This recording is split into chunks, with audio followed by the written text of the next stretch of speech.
Hello everyone, and welcome to our brand new channel. We're diving deep into the history of warfare, strategy, and epic battles, and we'll be using game engines to bring these ancient conflicts to life in our documentaries. For our very first episode, we're tackling a monumental clash of titans, the Syrian War, a conflict that pitted the rising Roman Republic against the mighty Seleucid Empire. This was more than just a war. It was a struggle that would forever alter the balance of power in the ancient Mediterranean. So, let's get started. After its founding, the Roman Republic was a powerhouse on the rise. Through relentless expansion, it had conquered central Italy, absorbed the Greek cities of Magnesia in the south, and, most importantly, emerged victorious against its arch-rival Carthage in the brutal Punic Wars. By the early 2nd century BC, Rome was the undisputed master of the central and western Mediterranean. But its ambition didn't stop there. Rome's gaze was now turning eastward, towards the wealthy, sophisticated, and politically fragmented world of the Greek kingdoms. Rome's involvement in Greek affairs began almost by accident. During the Second Punic War, the legendary Carthaginian general Hannibal Barca had forged an alliance with Philip V of Macedon. This move dragged Rome into the complex politics of the Hellenistic world. The kingdoms carved out of Alexander the Great's vast empire after his death. Rome fought and defeated Macedon, declaring a policy of the freedom of the Greeks. But this freedom came with Roman oversight, and it set the stage for a collision with another of Alexander's successor states, the vast and powerful Seleucid Empire. The Seleucid Empire was a sprawling giant, founded by Seleucus I Nicator, one of Alexander's most capable generals. Its territory stretched from modern-day Turkey all the way to the borders of India. Its ruler at this time was Antiochus III, an ambitious and energetic king who styled himself the Great. Having restored much of his empire's former glory in the east, Antiochus now sought to expand his influence westward into the Aegean Sea and Greece itself. He saw an opportunity in the power vacuum left by Rome's defeat of Macedon. The final spark for the war came from two sources. First, the Aetolian League, a confederation of Greek cities that had been allies of Rome against Macedon but now felt slighted and feared Rome's growing power. They saw Antiochus as a potential liberator who could drive the Romans out of Greece for good and invited him to land his army. The second, and perhaps more critical factor, was the presence of a very famous guest at Antiochus's court, Hannibal Barca.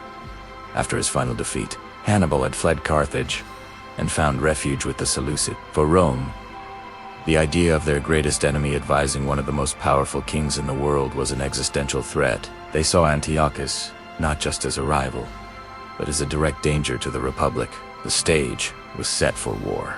Antiochus answered the Aetolian call and crossed into Greece in 192 BC, proclaiming himself the champion of Greek freedom against Roman oppression. However, he brought with him only a small expeditionary force, expecting widespread support from the other Greek states that never truly materialized. The Romans responded swiftly. In 191 BC, a Roman army under the consul Manius Acilius Glabrio confronted Antiochus at a location legendary for its defensive stand, Thermopylae. But this was not the glorious last stand of the Spartans. Antiochus had fortified the pass, but just like Xerxes centuries before, the Romans found a way to outflank the position. A Roman force, led by Marcus Porcius Catotha famous, Caeto the Elder marched over the mountain paths and descended on the Seleucid rear. Caught in a trap, Antiochus's army was shattered, and he was forced to flee back to Asia Minor with the remnants of his forces. With Greece secured, the war moved to the sea. Naval control of the Aegean was crucial for Rome to transport its legions into Asia. The Seleucid navy was formidable, but it faced a powerful combination of the burgeoning Roman fleet and the experienced sailors of Rhodes, a Roman ally and a major maritime power. Several key naval battles took place. The Rhodians won a victory on their own, and later, a combined Roman-Rhodian fleet decisively defeated the In one of these naval engagements, the Seleucid fleet was commanded by none other than Hannibal. However, even his genius couldn't overcome the superior seamanship and tactics of the Rhodians. These defeats crippled Seleucid naval power and opened the door for a Roman invasion of Antiochus's home territory. The final act of the war would take place in Asia Minor. In 190 BC, a Roman army crossed the Hellespont, the first time a Roman army had ever set foot in Asia. It was led by the consul Lucius Cornelius Scipio, but the real strategic mind behind the campaign was his legendary brother, Scipio Africanus, the man who had defeated Hannibal. Antiochus, having gathered the full might of his empire, met the Romans near a town called Magnesia. Roman historical accounts claim the Seleucids massively outnumbered them, with some sources claiming Antiochus had over 60,000 men to the Romans' 30,000. While these numbers are likely exaggerated to make the Roman victory seem even more heroic, the Seleucid army was certainly a diverse and impressive force, featuring Greek-style phalanxes, heavy cataphract cavalry, war elephants, and even scythed chariots. The Battle of Magnesia was a masterclass in Roman discipline and flexibility versus the more rigid Hellenistic battle plan. The battle began on the Roman right flank, where the Roman cavalry, supported by their allies from Pergamon, shattered the Seleucid left wing. The scythed chariots, meant to cause chaos, backfired spectacularly, panicking their own troops. Meanwhile, the Roman legions advanced on the Seleucid phalanx at the center. Using their classic tactic, the legionaries threw their heavy javelins, the pila, into the dense pike formation, disrupting it before closing in for close-quarters combat with their short swords. The gladius, the phalanx, unable to fight effectively at such close range, broke and fled. The battle turned into a complete rout. The Roman victory was absolute and devastating, with his army destroyed and his military power broken.